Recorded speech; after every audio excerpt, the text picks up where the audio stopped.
여러분, 지금 당장 자리에서 일어나서 냉장고 문을 한번 활짝 열어보십시오. 그리고 베란다 창고문도 열어보시고 안방 장롱문도 젖혀보십시오. 그 안에 무엇이 들어 있습니까? 꽉 들어차서 숨 쉴 틈도 없이 쌓여있는 그 수많은 물건들. 한번 찬찬히 훑어보십시오. 그리고 제가 아주 무섭고도 냉정한 질문 하나를 드리겠습니다.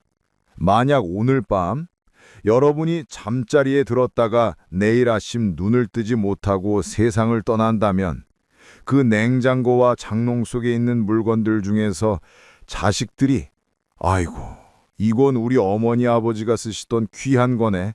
내가 평생 소중하게 간직해야지 하면서 챙겨갈 물건이 과연 단 하나라도 있을 것 같습니까? 제가 90평생을 살고 이제 갈라를 받아놓은 늙은이로서 장담하건대 단언컨대 하나도 없을 겁니다. 여러분이 이건 나중에 쓸 거야. 이건 비싸게 주고 산 거야. 이건 추억이 담긴 거야. 하면서 평생을 끌어안고 살았던 그 보물단지들. 자식들 눈에는 그저 돈 내고 치워야 하는 골치 아픈 쓰레기 더미일 뿐입니다.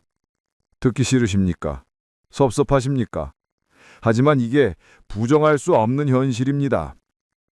빈손으로 와서 빈손으로 가는 게 인생이라는 공술의 공수거. 크게 깍지가 안 좋도록 들었지만 정작 우리는 그 말을 귓등으로도 안 듣고 살았습니다. 죽을 때 가져가는 건 수의 한 벌뿐인데 저는 어찌된 영문인지 나이를 먹으면 먹을수록 집안에 쓰레기만 잔뜩 쌓아놓고 그게 내 재산인 양 착각하며 살았습니다. 오늘 저는 여러분께 집안 정리 좀 하세요 같은 한가한 소리를 하러 온 게 아닙니다. 제 부끄러운 살림살이를 다 까발려서라도 여러분의 노후가 저처럼 잡동사니에 파묻혀 질식하지 않기를 바라는 마음으로 아주 매서운 회초리를 드려고 합니다. 혹시 지금도 아까워서 못 버려 라는 핑계로 집안을 쓰레기장으로 만들고 계신다면 오늘 제 이야기를 듣고 정신이 번쩍 드실 겁니다. 제가 젊었을 때, 아니 불과 10년 전까지만 해도 저는 소위 말하는 저장 강박에 가까운 사람이었습니다. 우리 세대가 다 그렇듯 저도 지독하게 가난한 시절을 겪었습니다. 전쟁통에 피난 다니며 숟가락 하나가 아쉬웠고 보릿고개 넘기느라 쌀 한 톨이 귀했습니다. 그러니 물건 귀한 줄만 알았지 버리는 법을 배울 턱이 있겠습니까? 고무줄 하나, 빈 박스 하나, 빵 봉지를 묶는 철사 하나도 아까워서 버리지를 못했습니다. 다 쓴 샴푸통은 물을 넣어 흔들어 쓰고도 아까워서 욕실 구석에 세워두고 구멍난 양말은 기워 신다 못해 걸레로 쓰려고 모아두고 명절 선물 세트가 들어오면 그 포장지며 상자까지 베란다 천정에 닿도록 쌓아두었습니다. 아내가 여보 제발 이 쓰레기들 좀 갖다 버려요. 집이 터져나가겠어요. 라고 잔소리를 하면 저는 오히려 불호령을 내렸습니다. 이 여자가 배가 불렀나? 이게 다 나중에 쓸 데가 있는 거야. 살림을 알뜰하게 해야지 멀쩡한 걸 왜 버려? 당신이 돈 귀한 줄을 몰라? 저는 그게 절약인 줄 알았습니다. 그게 알뜰하게 사는 지혜인 줄 알았습니다. 언젠가는 쓰겠지, 나중에 필요할 때 없으면 아쉽지 하는 마음으로 베란다 구석에, 다용도실 선반 위에, 장롱 위 빈 공간에 차곡차곡 쟁여두었습니다. 그런데 여러분, 그 나중에라는 시간이 오던가요? 천만에요. 죽을 때까지 안 옵니다. 30년 전에 나중에 쓰자고 모아둔 빈 병, 20년 전에 살 빼면 입자고 넣어둔 옷, 10년 전에 손 좋으면 주자고 쟁여둔 장난감, 그거 단 한 번이라도 다시 꺼내보셨습니까? 아마 먼지만 뽀얗게 쌓여서 곰팡이가 쓸어 있을 겁니다. 우리는 물건을 모은 게 아니라 미련을 모은 겁니다. 가난하던 시절에 대한 보상심리, 내 공간을 물건이라도 채워야 내가 초라해지지 않을 것 같은 헛된 욕심, 그것들이 뭉쳐서 집안을 거대한 창고로 만들어버린 겁니다. 집은 사람이 쉬는 곳이어야 하는데 어느 순간부터 물건이 주인 행세를 하고 사람은 그 틈바구니에 얹혀 사는 꼴이 되었습니다. 그렇게 10년, 20년을 악착같이 모으며 살았습니다. 그런데 늙고 병들어 몸이 무거워지니 그제야 집구석 골이 눈에 들어오더군요. 아침에 일어나서 물 한 잔 마시러 부엌에 가는데 바닥에 쌓아둔 짐들에 발이 걸려 넘어질 뻔했습니다. 청소기를 한번 돌리려고 해도 바닥에 놓인 물건들을 치우느라 허리가 끊어질 것 같고 뭐 하나 찾으려고 하면 온 집안을 뒤집어 봐야 했습니다. 옛날에는 좁은 집에서도 오손도손 잘만 살았는데 자식들 다 출가시키고 부부 둘만 사는 30평 아파트가 왜 이렇게 숨이 막히는지 모르겠습니다. 벽을 봐도 가구와 짐으로 꽉 막혀 있고 베란다를 봐도 박스들이 창문을 가리고 있으니 햇빛 하나 제대로 들어오지 않습니다. 집이 나를 편안하게 해주는 쉼터가 아니라 나를 가두고 옥죄는 감옥처럼 느껴지기 시작했습니다. 그 많은 물건들이 뿜어내는 먼지와 귀퀴한 냄새가 제 배로 들어와 저를 병들게 하고 있었습니다. 그런데도 저는 그 물건들을 보며 이게 다 내 재산이다. 내가 평생 어떻게 모은 건데 하며 끌어안고 있었습니다. 특히나 나이 들어서 제일 무서운 게 뭔지 아십니까? 바로 낙상사고입니다. 집안에 물건이 많으면 걸려 넘어지기 딱 좋습니다. 제가 아는 지인은 아끼던 수석을 거실 바닥에 늘어놓고 닦다가 발을 헛디뎌 고관절이 부러졌습니다. 그 길로 병원에 실려가서 3년을 누워만 있다가 돌아가셨습니다. 그분이 평생 애지중지하던 그 돌덩이가 결국은 주인을 잡는 흉기가 된 셈입니다. 이게 얼마나 기가 막히고 허무한 일입니까? 물건은 사람을 위해 존재해야 합니다. 그런데 주객이 전도되어서 사람이 물건을 모시고 살고 물건 때문에 다치고 물건 치우느라 골병이 듭니다. 우리는 이건 추억이야 라고 말하지만 냉정하게 말하면 그건 집착입니다. 지나간 세월을 붙잡고 싶어서 내가 왕년에 이만큼 잘 나갔다는 걸 증명하고 싶어서 낡은 상장과 트로피, 유행진한 명품 가방을 끌어안고 있는 겁니다. 하지만 여러분, 90년 살아보니 확실한 게 하나 있습니다. 과거의 물건이 내 현재를 행복하게 해주지는 않습니다. 오히려 현재의 공간을 잡아먹고 미래의 시간을 갉아먹습니다. 오늘 당장 숨쉬기도 벅찬데 20년 전에 입었던 옷이 무슨 소용이고 30년 전 받았던 감사패가 무슨 위로가 됩니까? 다 부질없는 짐덩어리일 뿐입니다. 제가 지금 이 말씀을 드리는 이유는 제가 겪은 아주 충격적인 사건 때문입니다.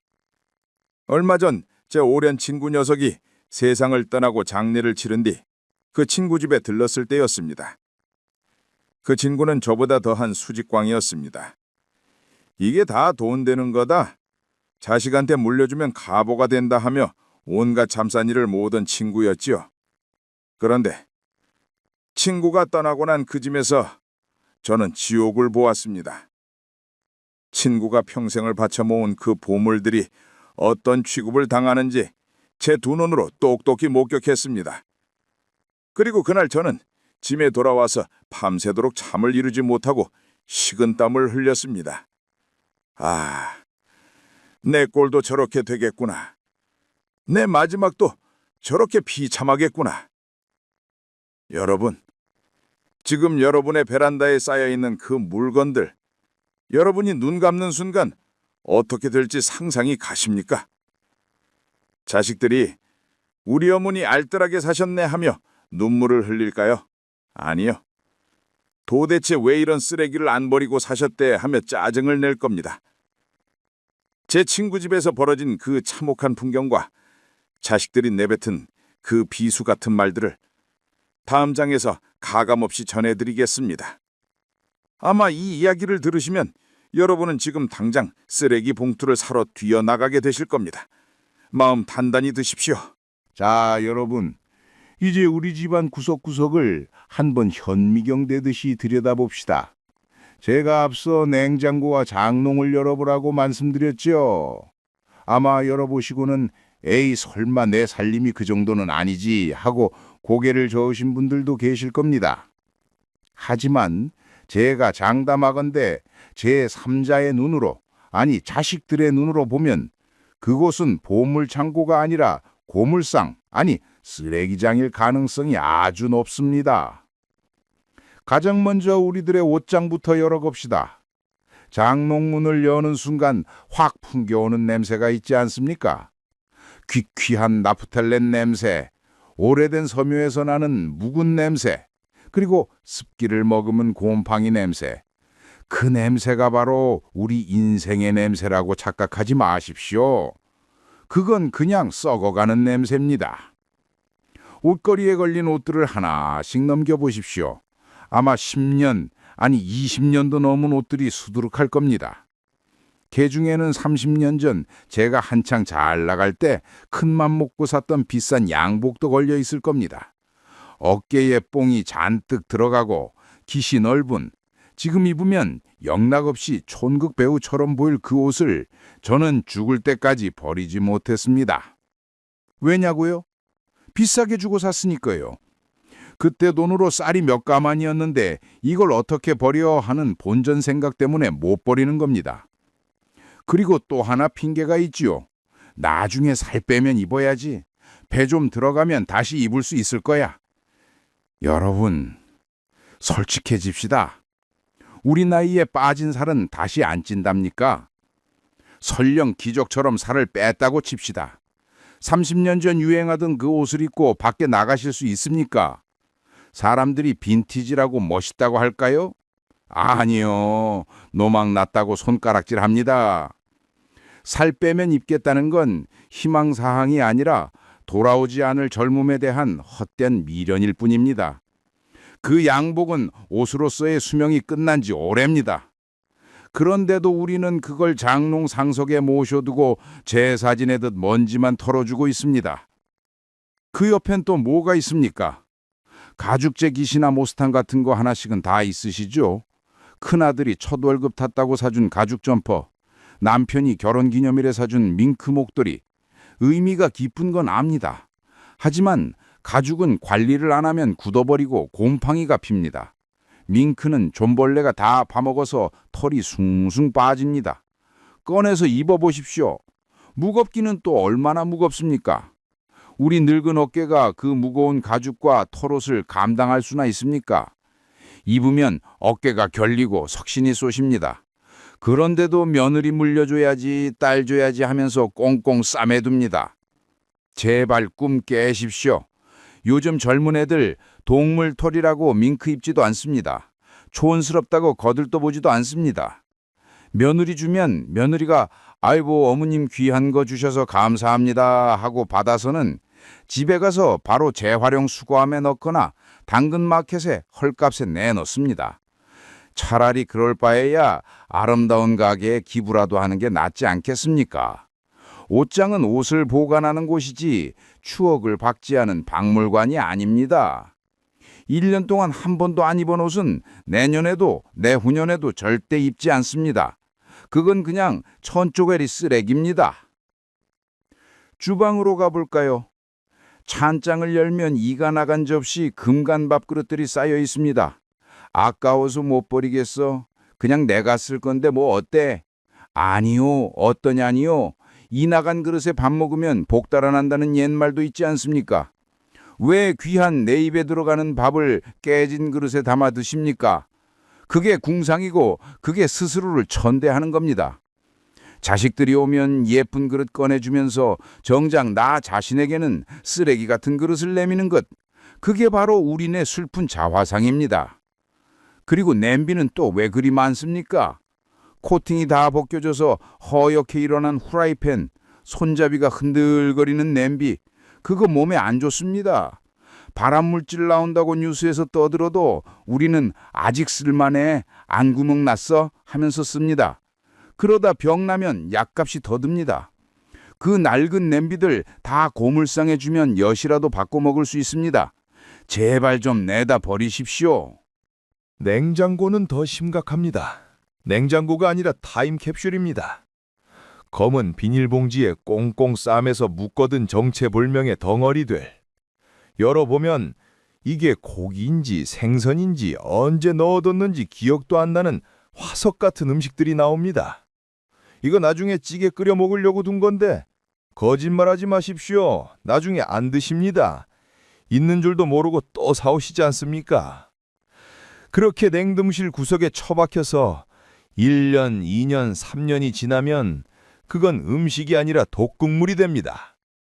그리고 매실청, 오미자청, 무슨 효소들, 항아리째, 페트병째, 베란다와 냉장고를 점령하고 있습니다. 10년 묵은 게 약이라면서 아끼고 아끼다 똥을 만듭니다. 자식들이 오랜만에 집에 오면 냉장고 문 열어보고 뭐라고 합니까? 인상부터 찌푸리며 코를 막습니다. 어머니, 제발 좀 버리세요. 냉장고에서 썩은 내가 진동을 해요. 이게 사람 사는 집이에요? 그러면 우리는 섭섭해서 소리를 지르죠. 야 이놈아, 다 너희들 주려고 아껴둔 거다. 아닙니다. 인정합시다. 자식 주려고 아껴둔 게 아니라 버리기 싫어서 내 마음이 허전해서 꽉꽉 채워둔 겁니다. 자식들은 그 썩은 반찬, 곰팡이 핀 효소 안 먹습니다. 저도 안 가져갑니다.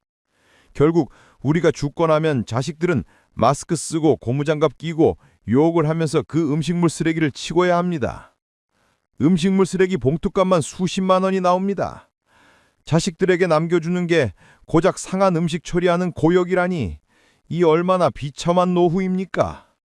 도대체 우리는 왜 이토록 물건에 집착하는 걸까요? 제가 곰곰이 생각해보니 그것은 바로 마음의 허기 때문이었습니다. 나이는 먹어가고 자식들은 품을 떠나고 배우자는 늙어가고 사회에서는 은퇴하고 내 인생이 점점 텅 비어가는 것 같은 공허함이 밀려옵니다.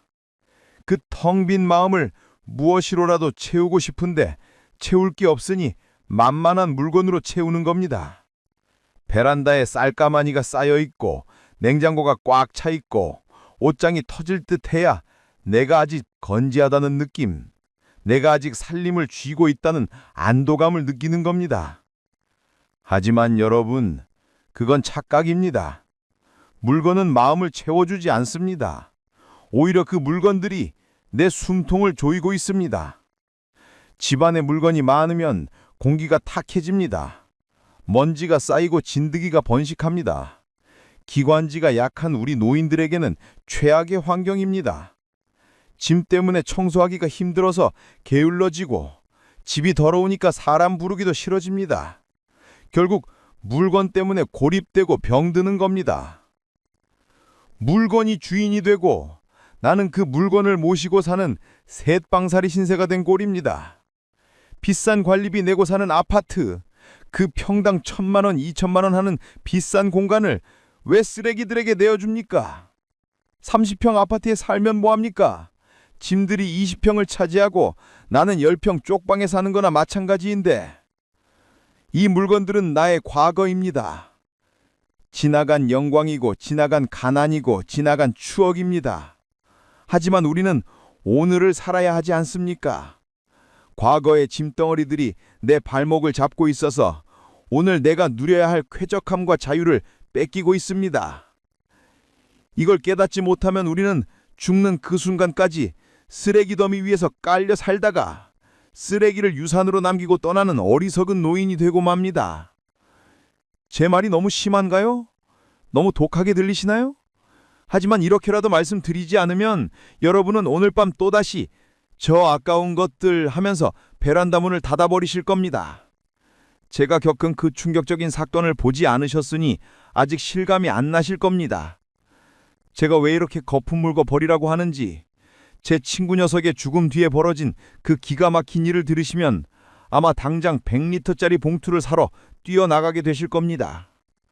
평생 지기 친구가 아끼던 보물들이 죽자마자 어떻게 처참하게 버려졌는지, 자식들이 아버지의 유품을 보며 어떤 험한 말을 쏟아냈는지 다음 이야기에서 가감없이 아주 적나라하게 들려드리겠습니다. 마음 단단히 먹고 들으십시오. 자, 앞서 제가 집안에 쌓아둔 물건들이 결국 우리의 숨통을 조이는 감옥이 된다고 말씀드렸지요. 그래도 아직 설마 내 자식들이 내 물건을 쓰레기 취급하겠어 하고 반신반의하시는 분들이 계실 겁니다. 우리 애들은 착해서 내가 아끼던 건 잘 간직해 줄 거야 라고 믿고 싶으시겠지요. 하지만 그 믿음이 얼마나 처참하게 깨어지는지 제가 직접 목격한 그날의 지옥도를 이제부터 가감없이 들려드리겠습니다. 제게는 초등학교 때부터 막역하게 지내던 친구 녀석이 하나 있었습니다. 이 친구는 평소에 아주 고상한 취미를 가지고 있다고 동네방네 자랑하고 다니던 녀석이었습니다. 집에 가면 거실 진열장에는 전국 팔도를 다니며 모은 수석들이 번쩍번쩍 광을 내며 놓여 있었고, 베란다에는 산사미닛이 더덕이니 심지어 뱀까지 넣어서 담근 귀한 술병들이 군대 사열하듯 줄지어 있었습니다. 서예를 한다며 방 하나를 아예 서재로 꾸며놓고 벽마다 자기가 쓴 붓글씨 족자를 걸어두었지요. 친구는 술 한잔할 때마다 침이 튀도록 자랑했습니다. 야, 저 돌이 그냥 돌인 줄 아냐? 저게 문양이 기가 막혀서 감정가만 몇백만 원이야. 나중에 우리 손주 녀석 장가갈 때 팔아서 보태줄 거다. 그리고 저 술 봐라. 저게 30년 묵은 거다. 돈 주고도 못 사는 약이다, 약. 내가 죽으면 다 우리 자식들한테 물려줄 가보다. 그 친구가 얼마 전 세상을 떠났습니다. 장례식장에서는 자식들이 서럽게 울더군요. 그래도 아버지가 남겨주신 게 많으니 저 녀석들은 복받았다. 아버지를 오래 기억하겠구나. 저는 그렇게 생각했습니다. 발인을 마치고 며칠 뒤 친구가 생전에 빌려갔던 책도 찾을 겸 마음 추스를 겸 해서 그 친구네 집에 들렀습니다. 그런데 아파트 입구에 들어서자마자 저는 제 눈을 의심했습니다. 1톤짜리 파란 트럭 2대가 친구네 동 라인 앞에 떡하니 주차되어 있는데 짐칸에 웬 마대자루들이 산더미처럼 쌓이고 있는 겁니다. 그리고 그 집 베란다 창문이 뜯겨나가고 사다리차가 윙윙거리며 짐을 실어 나르고 있었습니다. 불길한 예감에 엘리베이터를 타고 올라가 보니 현관문이 활짝 열려있고 웬 건장한 인부 서너 명이 마스크를 쓰고 분주하게 움직이고 있더군요. 집안은 그야말로 폭격을 맞은 전쟁터였습니다. 친구 녀석이 매일 아침 마른 수건으로 닦으며 애지중지하던 그 비싼 수석들, 인부들이 그걸 어떻게 다루는지 아십니까? 이건 무거우니까 조심해서 들어. 발등 찢기면 산재다. 그냥 돌덩이였습니다.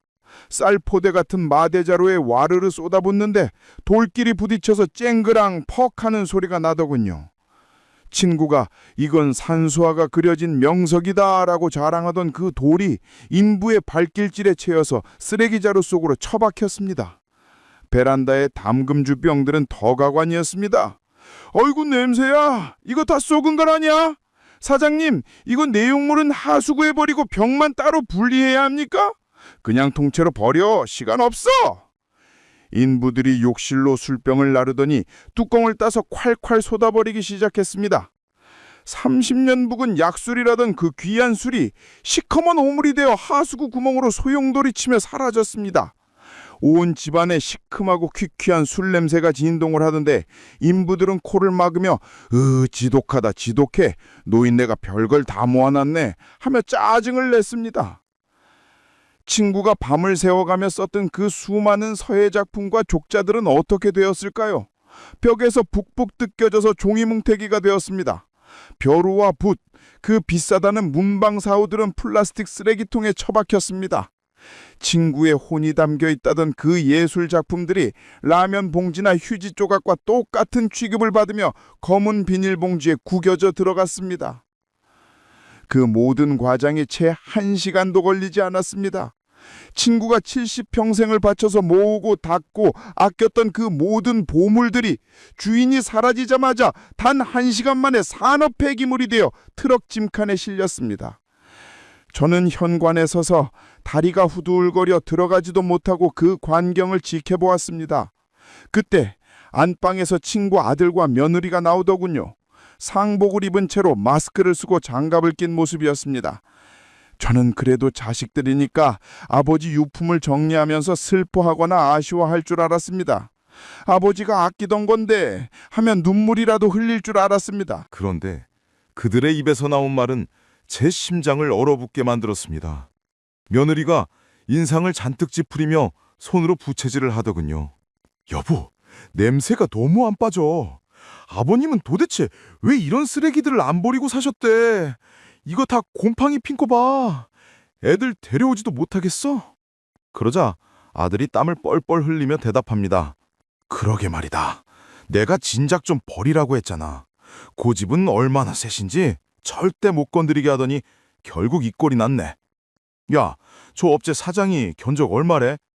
250만 원 달래. 사다리차 비용 별도고 폐기물 처리 비용이 톤당 얼마라나. 아휴, 진짜 죽어서까지 돈 들게 하시네. 아까워 죽겠어. 그 돈이면 우리 애들 학원비가 몇 달치인데. 들으셨습니까? 죽어서까지 돈 들게 한다. 왜 이런 쓰레기를 안 버리고 사셨나? 이게 자식들의 본심이었습니다. 아버지의 평생 추억이 자식들에게는 내 돈 250만 원을 갉아먹는 쓰레기 더미, 악취나는 골칫덩어리, 치우기 귀찮은 노동일 뿐이었습니다.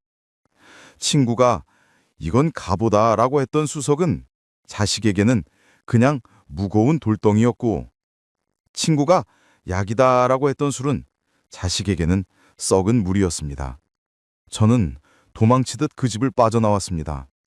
엘리베이터를 타고 내려오는데 거울 속에 비친 제 얼굴이 하얗게 질려 있더군요. 남의 일이 아니었습니다. 바로 내일 내 집에서 벌어질 일이었습니다. 집에 돌아와 베란다 문을 열었습니다. 제가 모아둔 등산 장비들, 낚싯대들, 그리고 베란다 구석에 쌓아둔 10년 된 잡동사니 박스들이 눈에 들어왔습니다. 그 순간 환청이 들렸습니다. 내 자식들이 마스크를 쓰고 아버지는 왜 이런 걸 남겨서 우릴 고생시켜? 하며 욕하는 소리가 들리는 듯 했습니다. 그 물건들에는 제 손때가 묻어있고 제 추억이 서려 있습니다. 하지만 그건 저만 아는 사연입니다. 제가 죽고 나면 그 사연도 저와 함께 사라집니다. 남는 건 낡고 더럽고 유행진한 물체뿐입니다. 자식들은 그 물건에 담긴 제 마음을 알 길이 없습니다. 설령 안다고 해도 그들에게는 당장 처분해야 할 짐일 뿐입니다. 요즘 아파트 좁은데 누가 그 냄새나는 짐들을 가져다 놓겠습니까? 우리는 착각합니다. 내가 아끼니까 자식도 아껴줄 거라고. 내가 귀하게 여기니까 남들도 귀하게 봐줄 거라고. 천만의 말씀입니다. 주인 없는 물건은 그저 폐기물일 뿐입니다. 친구가 평생을 바쳐 모은 수석이 트럭 위로 던져줄 때 나던 그 퍽 하는 소리가 제 인생을 후려치는 죽비 소리 같았습니다. 정신 차려라. 네가 움켜쥐고 있는 그거 다 똥이다. 네가 죽으면 네 자식들이 돈 주고 버려야 할 쓰레기다.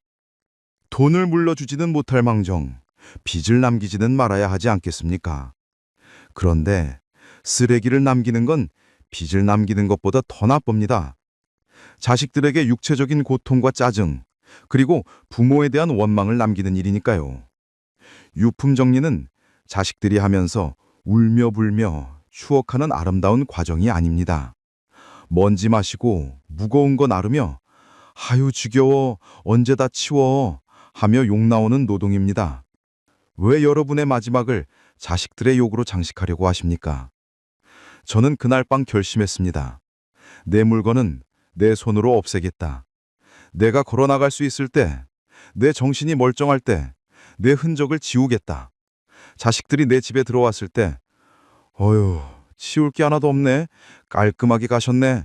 라는 말이 나오게 하겠다. 그게 부모로서 보여줄 수 있는 마지막 사랑이고 예의라고 생각했습니다. 너무 늦기 전에 저처럼 충격받고 등 떠밀려 하지 마시고 지금 스스로 시작하십시오. 아직 70대라면, 아니, 몸을 움직일 수 있는 나이라면 지금이 가장 빠른 때입니다. 그렇다면 구체적으로 무엇을 버려야 할까요? 다 버릴 수는 없지 않습니까? 살림을 살아야 하니까요. 그래서 제가 기준을 정했습니다. 자식들에게 욕먹지 않고 내 삶도 쾌적해지는 70대가 당장 버려야 할 3가지가 무엇인지 제가 실천해보고 효과를 본 확실한 방법을 다음 장에서 알려드리겠습니다. 쓰레기 봉투 준비되셨습니까? 그럼 시작해보겠습니다. 자, 친구의 집이 난장판이 되는 꼴을 보고 충격을 받으셨다면 이제는 행동으로 옮길 차례입니다.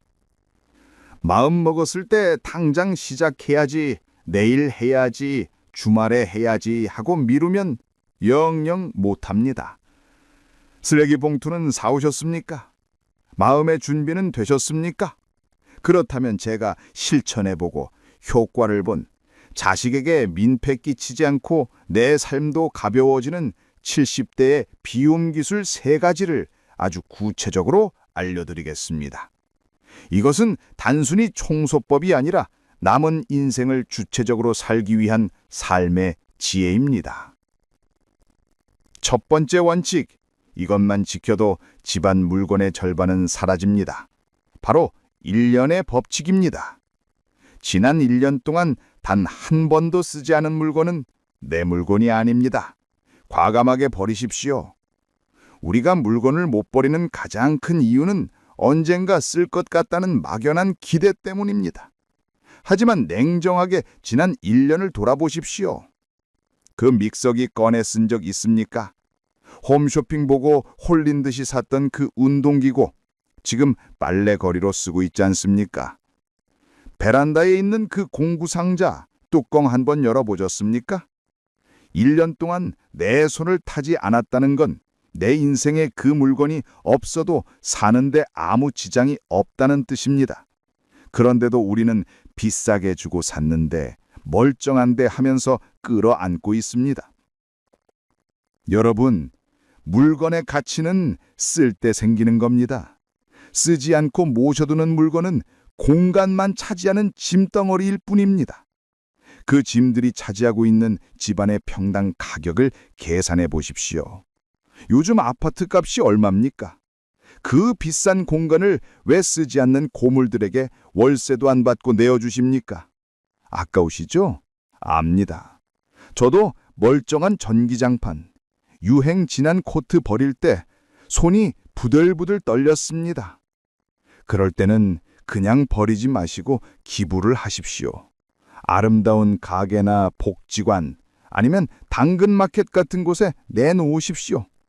내 집에서는 먼지 먹는 쓰레기지만 필요한 사람에게 가면 귀한 자원이 됩니다. 그걸 아까워하지 마십시오. 내가 죽고 나면 어차피 쓰레기차에 실려갈 것들, 살아생전에 남에게 베풀어서 덕이라도 쌓는 게 훨씬 남는 장사 아닙니까? 나중에 쓸 거야 라는 말은 거짓말입니다. 나중은 없습니다. 지금 안 쓰는 건 죽을 때까지 안 씁니다.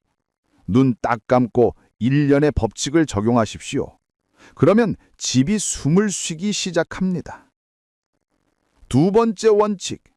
이게 참 어렵지만 반드시 해야 합니다. 추억은 가슴에 남기고 사진은 태워버리십시오. 장롱 깊숙한 곳이나 서재 책꽂이에 꽂혀있는 그 무거운 앨범들 말입니다. 우리 아이 돌잔치 사진, 입학식 사진, 내 젊은 시절 등산 가서 찍은 사진, 환갑잔치 사진, 수십 권은 될 겁니다. 그거 보면서 옛날 생각나고 흐뭇하시죠? 그런데 입장을 바꿔서 생각해 봅시다. 여러분이 눈을 감고 나면 자식들이 그 수십 권의 앨범을 가져다가 보관할까요? 요즘 젊은 사람들은 자기네 결혼식 앨범도 짐이라고 안 만듭니다. 다 컴퓨터나 핸드폰 속에 저장해 두고 살죠. 게다가 앨범 속을 들여다보면 자식들은 알지도 못하는 사람들 천지입니다. 내 계모임 친구들, 내 직장 동료들, 자식 입장에서는 생판 모르는 남들입니다. 부모님 돌아가시고 유품 정리할 때 자식들이 제일 곤란해하는 게 바로 이 사진입니다. 가구나 옷은 그냥 버리면 그만인데 부모님 얼굴이 박힌 사진은 쓰레기 봉투에 넣기가 죄스럽고 찜찜하거든요.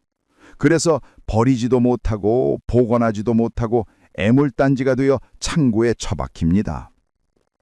자식들에게 그런 심적 부담을 주지 마십시오. 지금 날 잡아서 앨범을 다 꺼내십시오. 그리고 돋보기 끼고 앉아서 사진 정리를 하십시오. 풍경만 찍힌 사진, 초점 나간 사진, 모르는 사람과 찍은 사진은 과감하게 찢어버리십시오. 그리고 정말 잘 나온 사진, 내 인생의 하이라이트라고 할 만한 사진들만 추려내십시오. 그렇게 추려서 딱 한 권, 얇고 가벼운 앨범 딱 한 권만 만드십시오. 그리고 자식들에게 말씀하십시오. 나는 이 한 권이면 된다. 나중에 내가 죽으면 이 앨범 하나만 간직하고 나머지는 너희가 신경 쓸 것 없다. 이게 진짜 멋있는 부모입니다. 추억은 물건에 있는 게 아니라 여러분의 머릿속에, 가슴 속에 있는 겁니다. 사진을 없앤다고 추억이 사라지는 게 아닙니다. 오히려 정수만 남기는 과정입니다. 제발 그 무거운 앨범들 자식들에게 짐으로 떠넘기지 마십시오. 세 번째 원칙, 진짜 귀한 것일수록 살아생전해 주십시오. 따뜻한 내 손으로 직접 물려주십시오. 많은 노인들이 범하는 실수가 있습니다. 금가락지, 진주 목걸이, 아끼던 명품 시계, 귀한 도자기, 이런 진짜 비싼 물건들을 장롱 깊숙이 꽁꽁 숨겨둡니다. 나 죽으면 며느리 줘야지, 딸 줘야지, 손주 줘야지, 그러면서 혼자 흐뭇해합니다. 그런데 여러분, 내가 죽고 나서 그 물건이 발견되면 어떻게 되는지 아십니까? 자식들은 그 물건에 담긴 사연을 모릅니다. 엄마가 이걸 언제 샀는지, 아버지가 이걸 얼마나 아꼈는지 모릅니다. 그저 환금성 있는 물건일 뿐입니다. 결국 금은방에 가져가서 저울에 달아 팔아버리거나 중고장터에 헐값에 넘겨버립니다. 어머니의 손때 묻은 반지가 그냥 금 몇 돈 값으로 치환되어 사라지는 겁니다. 너무 허무하지 않습니까? 정말 물려주고 싶은 귀한 물건이 있다면 지금 당장 꺼내십시오. 그리고 며느리를 부르든 딸을 부르든 눈을 맞추고 직접 주십시오. 아가, 이거 내가 시집 올 때 해온 가락지인데 평생 아끼던 거다. 이제는 네가 껴주면 좋겠다. 내 손에 끼워지니 참 예쁘구나. 그렇게 말하면서 따뜻한 내 손으로 며느리 손에 끼워 주십시오. 그러면 그 며느리는 그 반지를 볼 때마다 시어머니의 따뜻했던 눈빛과 손길을 기억합니다.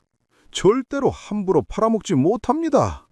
물건에 생명과 이야기를 불어넣는 겁니다. 아들 녀석에게도 마찬가지입니다. 아끼던 시계가 있으면 지금 주십시오. 아들아, 이 시계 차고 열심히 일해서 처자식 건사 잘해라. 아버지가 응원한다. 그러면 아들은 그 시계를 차고 볼 때마다 아버지의 응원을 느낄 겁니다. 죽어서 유산으로 남기면 형제간에 네가 갔네 내가 갔네 싸움박질의 원인이 되지만 살아서 선물로 주면 그것은 사랑의 증표가 됩니다. 움켜쥐고 있다가 차가운 시신이 되어 뺏기지 마시고 살아있는 온기가 있을 때 베푸십시오. 주는 기쁨, 받는 기쁨을 다 누리고 가셔야 하지 않겠습니까?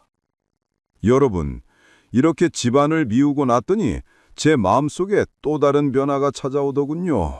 물건을 비우니 욕심이 비워지고 욕심이 비워지니 죽음에 대한 두려움도 조금은 옅어지더군요. 마지막 장에서는 이렇게 가벼워진 몸과 마음으로 남은 인생을 어떻게 채워야 하는지, 그리고 빈손으로 떠나는 것이 얼마나 큰 자유인지에 대해서 말씀드리며 이 긴 청소를 마무리하려 합니다. 쓰레기 봉투 묶을 힘만 있어도 늦지 않았습니다. 지금 바로 시작하십시오. 자, 여러분. 이제 우리 기나긴 청소의 여정을 마무리할 시간입니다. 앞서 제가 100m 쓰레기 봉투를 사라고 말씀드렸지요. 저도 그렇게 했습니다. 집안을 뒤지고 엎고 트럭 한 대 분량의 짐을 실어 보내고 나니 제 인생이 어떻게 변했는지 아십니까? 과장 조금 보태서 말씀드리면 30평 좁은 아파트가 운동장처럼 넓어졌습니다. 예전에는 발 디딜 틈이 없어서 개걸음으로 다니던 거실에서 이제는 팔 벌리고 체조를 해도 걸리적거리는 게 없습니다. 창문을 가리고 있던 짐들이 사라지니 그 자리에 눈부신 햇살이 쏟아져 들어오더군요. 바람이 통하고 빛이 들어오니 집안에서 퀴퀴한 냄새가 사라지고 향긋한 사람 냄새가 나기 시작했습니다. 무엇보다 가장 큰 변화는 제 마음속에서 일어났습니다. 짐을 비우고 나니 마음이 깃털처럼 가벼워졌습니다. 예전에는 그 많은 물건들을 관리하느라 닦고 조이고 기름치느라 내 에너지를 다 썼습니다. 비가 오면 베란다에 둔 물건 젖을까 걱정, 도둑 들면 폐물 훔쳐갈까 걱정, 온통 물건 걱정뿐이었습니다. 그런데 없애버리고 나니 걱정할 게 하나도 없습니다. 훔쳐갈 것도 없고 썩을 것도 없으니까요. 그제야 비로소 제가 보입디다. 물건에 가려져 있던 나 자신이 보입디다. 예전에는 홈쇼핑에서 그릇 세트, 냄비 세트 판다고 하면 전화기부터 들었는데 이제는 그 돈으로 저를 위해 씁니다. 물건 살 돈 아껴서 동네 친구 불러다 맛있는 소고기 사 먹습니다. 백화점 가서 옷 사는 대신 그 돈으로 기차표 끊어서 바다 보러 다녀옵니다.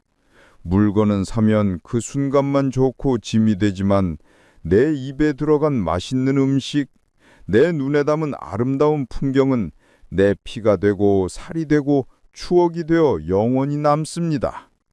여러분, 늙어서 남는 장사가 무언지 아십니까? 나한테 쓰는 겁니다.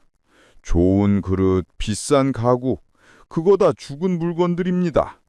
살아있는 나에게 투자하십시오. 내가 세상에서 가장 귀한 골동품이고 내가 세상에서 가장 비싼 명품입니다. 나를 대접하며 사는 게 진짜 부자지 창고지기처럼 물건만 지키다 가는 건 부자가 아니라 경비원일 뿐입니다. 그리고 제가 집을 비우면서 가장 크게 느낀 안도감이 있습니다. 아, 이제 내가 언제 눈을 감아도 부끄럽지 않겠구마. 죽음을 기다리는 게 아니라 죽음을 맞이할 준비를 마친 사람의 여유라고나 할까요? 우리가 떠나고 나면 자식들이 우리 집에 들어올 겁니다. 그때 자식들이 텅 빈 듯 깔끔한 집을 보며 무슨 생각을 할까요? 와, 우리 아버지 어머니 정말 군더더기 없이 깔끔하게 사시다 가셨구나. 욕심 없이 맑게 사시다 가셨구나. 그렇게 기억해주지 않겠습니까? 그게 우리가 자식들에게 보여줄 수 있는 마지막 자존심이자 최고의 가정교육입니다.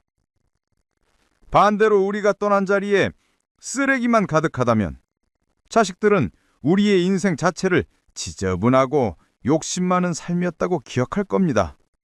아버지는 평생 뭘 이렇게 움켜쥐고 사셨을까? 이게 다 무슨 소용이라고?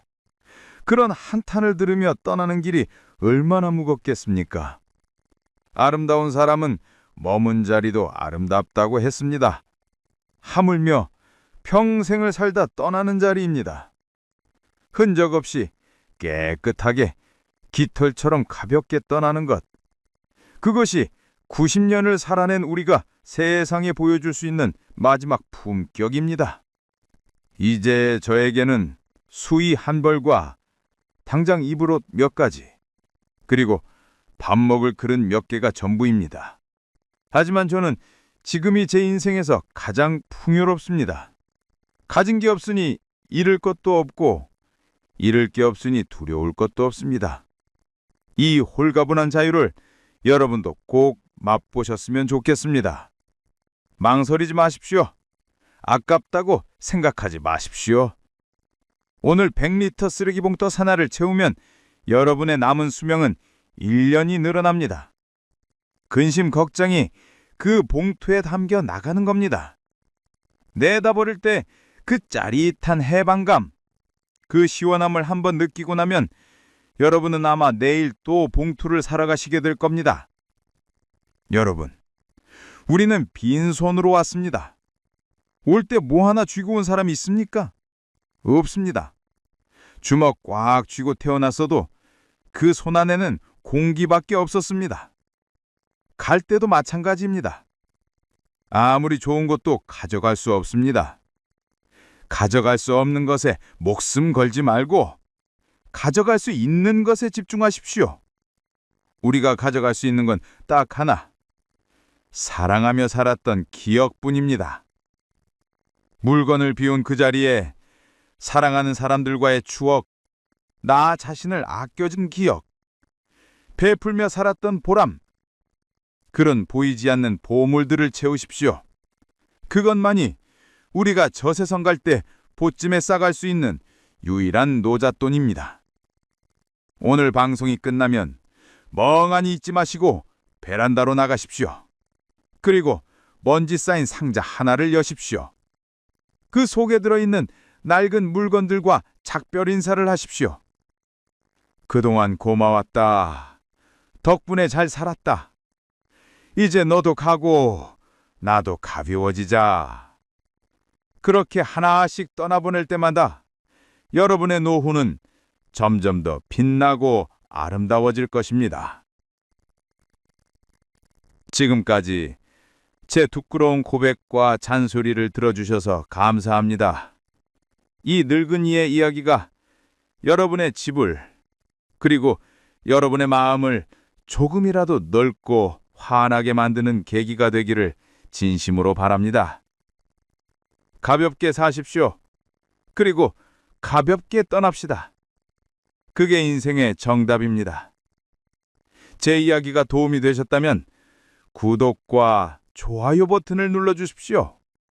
돈 드는 건 아니지만 저에게는 잘 들었다. 나도 오늘부터 비우겠다는 여러분의 다짐처럼 들려 큰 힘이 됩니다. 저는 다음에 또 비워낸 마음에 채울 수 있는 따뜻한 인생의 지혜를 가지고 찾아오겠습니다. 부디 오늘 하루 버리는 기쁨을 만끽하는 날 되십시오. 감사합니다. 사랑합니다.